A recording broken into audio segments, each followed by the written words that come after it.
Isaías 54, versos 2 e 3 diz assim: alarga o espaço da tua tenda e estenda-se o toldo da tua habitação. Não impeças, alonga as tuas cordas e firma bem as tuas estacas, porque transbordarás para a direita e para a esquerda, e a tua posteridade possuirá as nações e fará com que se povoem as cidades assoladas. Amém. É tempo de abundância de bênçãos de Deus para a sua vida, para as nossas vidas. Já comece me ajudando a profetizar e diga para a pessoa que está do seu lado, e diz: é tempo de abundância de Deus para a sua vida.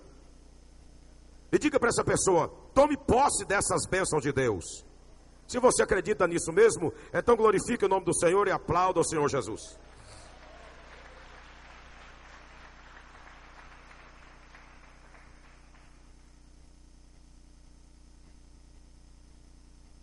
Pois bem, é tempo de bênção de Deus para as nossas vidas. A Bíblia diz no livro do profeta, também Isaías 45, que diz assim: eu irei adiante de ti, endireitarei os caminhos tortos, quebrarei portas de bronze, despedaçarei trancas de ferro, e dar-te-ei os tesouros escondidos e riquezas encobertas, para que saibam que eu sou o Senhor. Profeta Walter, mas essa palavra foi dito há milhares de anos atrás. Não tem problema. Essa palavra ela é digna de aceitação no passado, no presente e no futuro. O valor dela é o mesmo no passado, no presente e no futuro. Logo, esta palavra ela é atual, e é para você, e é para nós. Glória a Jesus para sempre. No livro de Deuteronômio, no capítulo de número 7, a partir do versículo 12, há um recado de Deus para nós esta noite. E será que, se ouvindo estes juízos e os guardardes e cumprirdes, o Senhor teu Deus te guardará a aliança e a misericórdia prometida sob juramento. Ele prometeu-nos salvação, e Ele é fiel para cumprir quanto à salvação e às bênçãos oriundas da salvação. Se não, vejamos, Ele diz assim: e Ele te amará, e te abençoará, e te fará multiplicar, e fará multiplicar os teus filhos, o fruto da terra. Uma linguagem agrícola, porque o mundo naquele tempo era agrícola. Mas hoje nós vivemos num mundo globalizado e tecnológico. É só transformar esta palavra numa linguagem para o nosso tempo. Ele diz assim: Ele te amará, Ele te abençoará, Ele fará multiplicar, Ele também multiplicará os seus filhos, o fruto da terra, o teu cereal, o teu vinho, o teu azeite. Está falando de produções, a cria das suas vacas, das suas ovelhas, na terra que o Senhor, sob juramento, prometeu a dar a você. Ele diz assim: bendito será mais do que todos os povos. Eu não sei se você entendeu. Deus está dizendo: se nós ouvirmos a sua voz, obedecermos os seus mandamentos, Ele nos amará, nos abençoará, fará com que tudo que passa pelas nossas mãos seja multiplicado. E Ele diz assim: e bendito será mais do que todos os povos. Se você acredita nisso, dê um brado de júbilo e adoração ao nome do Senhor, e aplauda Ele com as forças das suas mãos.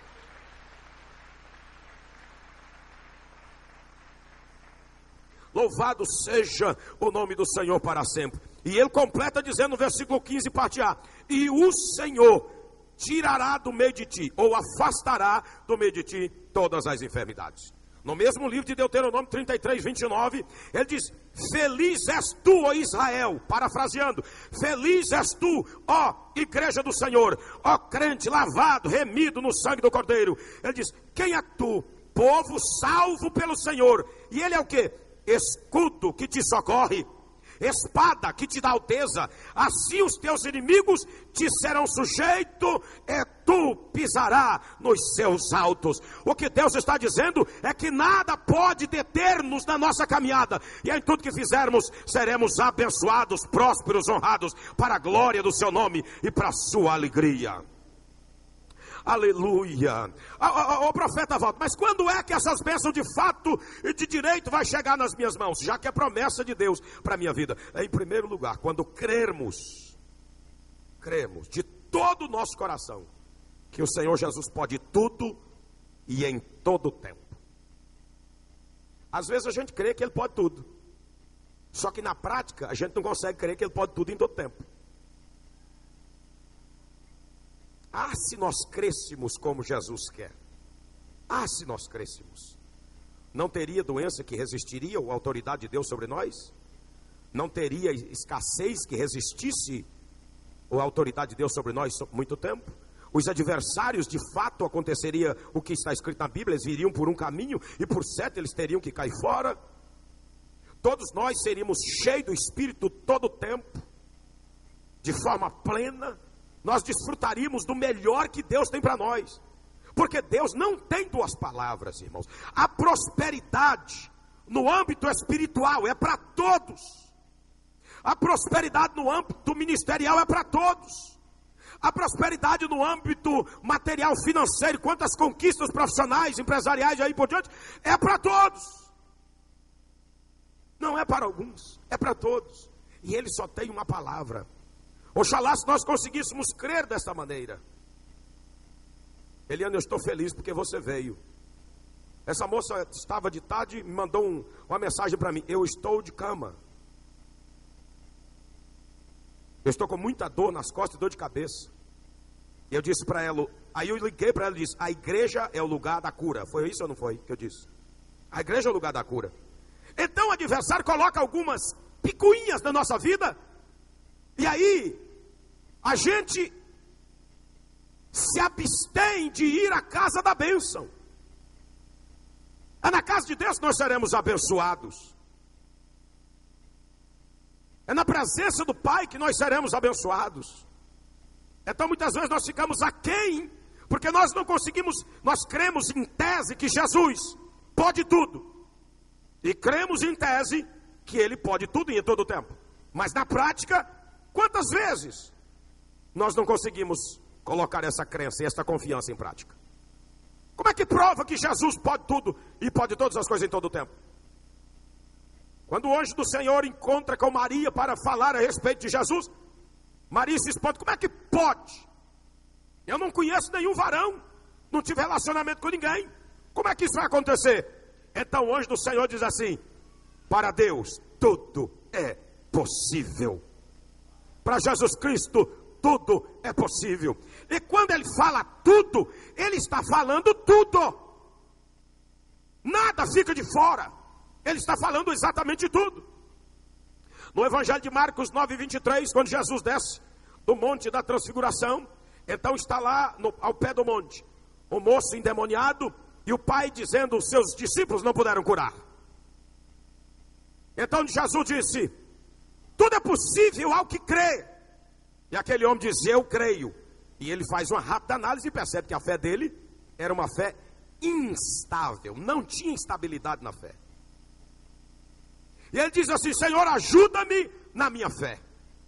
Olha o que Jesus diz no mesmo Evangelho de Marcos, capítulo de número 11, versículo 22 a 24. Ao que Jesus lhe disse, isso respondendo a Pedro, tende fé em Deus, porque em verdade eu vos afirmo, não há dúvida, é em verdade. Ele diz, em verdade, eu vos afirmo, que se alguém disser a este monte, ergue-te e lança-te no mar, e não duvidar no seu coração, mas crer, se fará aquilo que se diz, e assim será com ele. Pedro, quando desceu do barco para ir caminhar ao encontro de Jesus por sobre as águas, ele teve uma fé do tamanho de um grão de mostarda. Fé para transportar monte, mas foi de curta duração. Esse é que é o problema nosso. A gente começa com uma fé extraordinária e às vezes de curta duração. Por isso que não acontece o que nós queremos. E Jesus diz assim, se crer e não duvidar. O problema é que quando a dúvida bate no coração, nós damos um pouco de guarida para a dúvida. O que é a dúvida? Semente do diabo. Ele assopra a dúvida. E a gente vai dar um pouquinho de guarida para ela. O diabo faz a gente pensar racionalmente. E para Deus operar, nós não precisamos e não podemos e não devemos pensar para ter uma fé sobrenatural, racionalmente, tem que pensar espiritualmente, fundamentado na palavra do Senhor. Então por isso eu vos digo, que tudo quanto pedirdes em oração, crede que recebeste, e assim será convosco. O que significa isso? Crer e confiar no Senhor Jesus de todo o coração significa não dar lugar à dúvida. E quando ela aparece, sem pestanejar, repreendê-la. Por que duvidamos? Por causa de algumas tradições que aprendemos, por causa que nós vivemos num mundo limitado, e por vezes não conseguimos crer no ilimitado de Deus.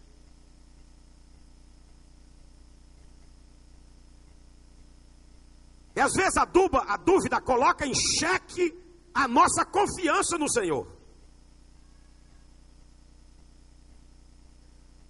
Eu vi um homem, um consultor de empresa, contar uma experiência que ele teve na Austrália.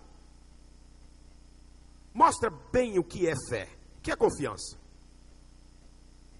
E os aborígenes australianos, onde eles estavam fazendo uma tese de doutorado, me parece, e ele está ali, com aquele povo, e ele participa de um ritual de caçada.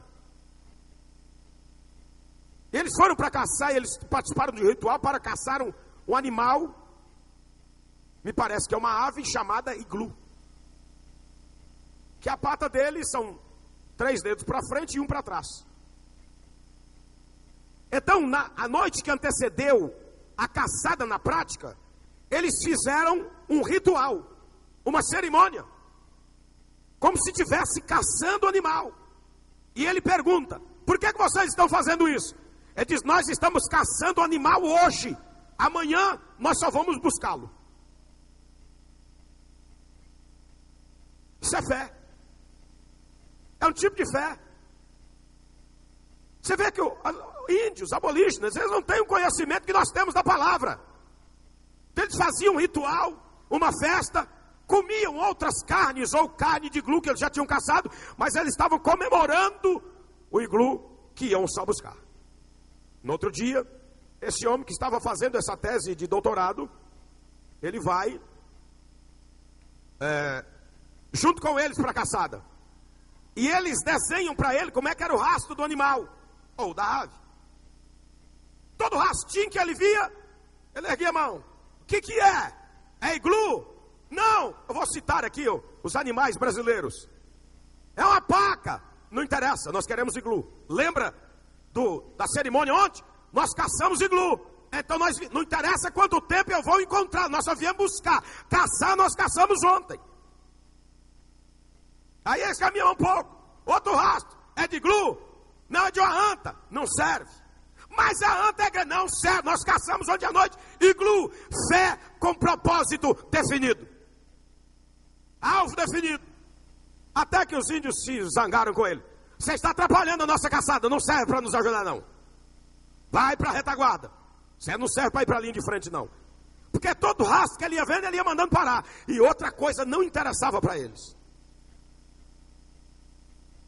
A fé é o firme fundamento das coisas que se esperam, mas que você não está vendo.